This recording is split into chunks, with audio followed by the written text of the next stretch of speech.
Let's get Labour reaction to what is happening in the NHS. Joining me now, Shadow Economic Secretary to the Treasury, Tulip Siddiq. Good to see you this morning. So the government's announcing today new legislation, it says, to try to force some doctors to work during the strike. What's your response to their plans? Do you think that's a good idea?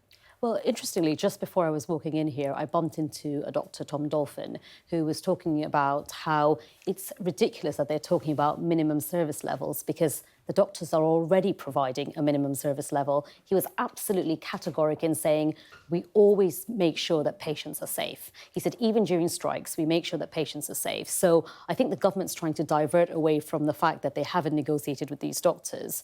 So I spoke to him for a bit longer and I said, look, what would the ideal outcome be? What do you want? And he said, the main thing we want to do right now is sit down with the government and negotiate some sort of deal, but we just haven't had the opportunity to do that. So once we have that, we can talk about our demands. And he said it wasn't just about pay, it's also about feeling undervalued. But the government have argued, and Steve Barclay made that point a little earlier, that providing minimum levels of care, which is like a Christmas Day service, as they call it, that doesn't include things like cancer treatments, chemotherapy. It doesn't include perhaps a woman who might need to be induced in labour. It's not the same as the levels that we would see perhaps at a weekend or on a Sunday, and that they would like to see it raised a level from that, because it's patients who are suffering here at the end of the day, isn't it? Yeah, I mean, of course. I mean, we're in a situation where no one wants these strikes to go ahead. We always want our patients to be safe. But I do think what they're doing is trying to divert away and distract from the real issue at hand, which is that the government is not sitting down with doctors, listening to their concerns and having some sort of communication.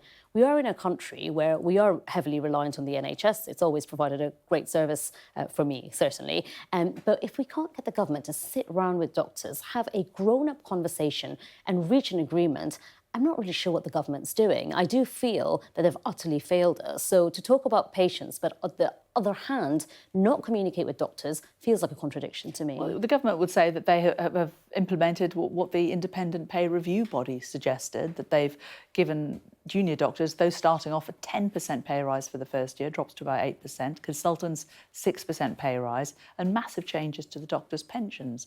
For a lot of people watching this programme, they will say, that seems pretty darn generous.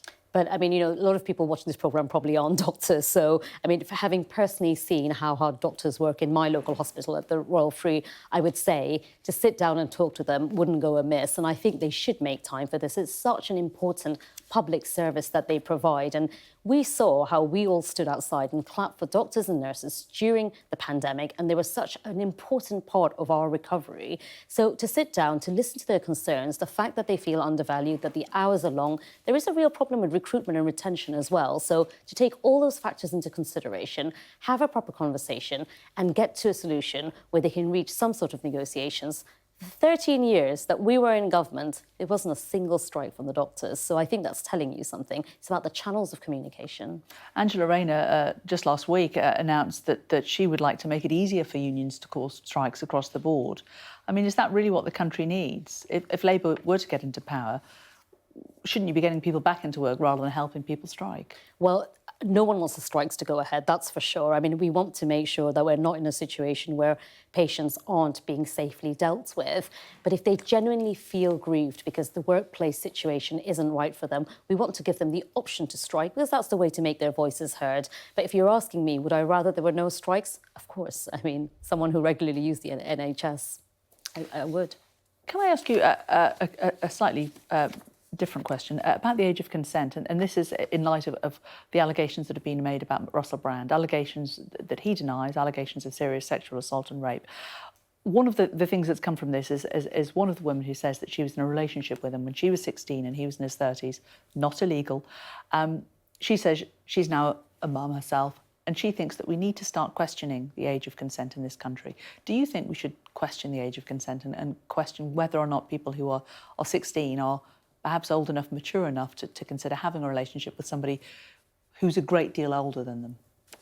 Well, before I start, it's been very difficult reading everything that's come out. As a woman, but also as someone who has a young daughter, it's very difficult to read it. And my heart does go out to the victims. I hope the alleged victims, I do hope if anyone else feels that they need to come forward, they have the courage to do so. I think that's the first thing to say, because I hope anyone watching this feels they can come forward and talk about it and that people will listen to them and not judge them. That's the first thing to say.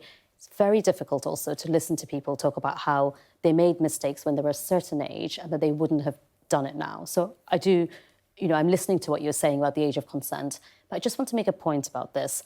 One of the main problems, I think, about this story, and I absolutely agree with you, it is alleged. We don't know what's happened, and we haven't seen, we haven't had a proper investigation into it, is the fact that the entertainment industry, over and over again, there seems to be a lot of talk about how uneven the relationships are. And this is the problem, isn't it? And I know you probably say this happens in politics as well. You're probably right about that. But people we've seen cases, haven't we? Yeah, of course. And, I've seen it firsthand. But we are in a situation where if you are very powerful in the entertainment industry, it feels like a lot of the stories that come out are people who are desperately trying to make it. And that's where it starts. So for me, there is a real question about if you work in the same industry and you are in a position of power, do you abuse that power? And if you do, what are the repercussions of that? So that's what I'd really like to explore. And that's what I've been thinking about every time I've read these stories. I keep thinking about if these allegations are true, then he was in a position of power. And we've seen that with Jimmy Savile, with so many stories that have come out, and I'm not going to name all of them because I think there are too many. That's where my problem is. Yeah, the disparity. Just a final thought from you on HS2. Your colleague, Nick Thomas-Symonds, yesterday made an unfunded spending commitment to restore the eastern leg of HS2 to Leeds. Yeah. As Shadow Treasury Minister, how will Labour pay for that? So we want to see HS2 being built. The urgent question yesterday in the chamber, I don't know how much of it you watched, but the Conservatives would not tell us where HS2 starts and where it finishes. And they're actually... Will Labour? Well, if we knew the details of what's happened, because what's happened is, as you know, a document has been leaked which says they might be getting rid of the northern leg. That's what it said. I thought in the chamber the Conservatives would take this opportunity to clarify the lines and say yes or no. I mean, it was such a frustrating and urgent question that even the Conservative MPs were starting to say, please, could you give us some answers? So what I would really like to know is the leak correct? And if so, have there been inflated costs now attached to it? Are they getting rid of the northern angle of HS2? These are the details we need to know. And in answer to your question, until we know the revised costs and are there extra costs? Are there practicalities that have changed? Unless we know that, it's very hard to speculate at this stage. So I hope they come clean.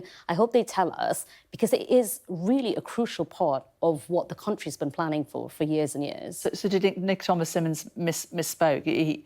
Labour are not going to commit to building the eastern leg of HS2? I think Nick is as frustrated as the rest of us when it comes to this botched deal with HS2. The viewers would like to know. Can you say yes or no to the eastern leg of HS2? To be honest, I can give you an answer once the government clarifies whether the costs have risen considerably and whether the practicalities have changed. I think it'd be really irresponsible for me as a Shadow Treasury Minister to say to you, yes, absolutely, we know that this is what the final cost is, when the government doesn't even know. So once you get an answer for them, please tell me and I'll give you a proper answer.